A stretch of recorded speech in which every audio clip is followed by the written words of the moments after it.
দেশজুড়ে আসন্ন সপ্তাহে শুরু হতে যাচ্ছে শৈত্যপ্রবাহ। আবহাওয়া অধিদপ্তরের পূর্বাভাস অনুযায়ী চলতি মৌসুমের অন্যতম দীর্ঘ শৈত্যপ্রবাহে দেশের তাপমাত্রা উল্লেখযোগ্যভাবে কমে যেতে পারে। আজ বুধবার দিনের তাপমাত্রা 1 থেকে 2 ডিগ্রি সেলসিয়াস কমার সম্ভাবনা রয়েছে, যা আগামী দিনগুলোতে শীতের প্রকোপ বাড়াবে।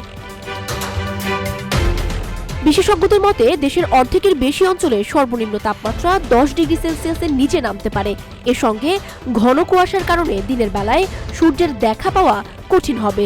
শৈত্যপ্রবাহটি রংপুর, রাজশাহী, খুলনা ও সিলেট বিভাগে বেশি তীব্র হতে পারে। এছাড়া যশোর, চুয়াডাঙ্গা ও কুষ্টিয়া অঞ্চলে শীতের দাপট সর্বাধিক অনুভূত হতে পারে।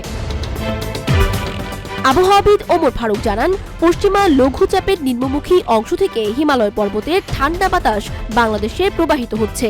এর প্রভাবে কুয়াশার মাত্রা বেড়ে শীতের অনুভূতি আরও তীব্র হবে। এই পরিস্থিতি আগামী 14 জানুয়ারি পর্যন্ত স্থায়ী হতে পারে বলে ধারণা করা হচ্ছে।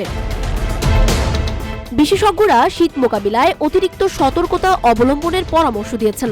দরিদ্র ও খোলা জায়গায় থাকা মানুষদের জন্য শীত বস্ত্র সরবরাহের উদ্যোগ নেওয়া প্রয়োজন। শিশুরা ও বয়স্করা যেন শীতের প্রভাব থেকে সুরক্ষিত থাকে সেদিকে গুরুত্ব দেওয়ার আহ্বান জানানো হয়েছে। সানজিদা আফরিন, সোনিয়া, রূপালী বাংলাদেশ।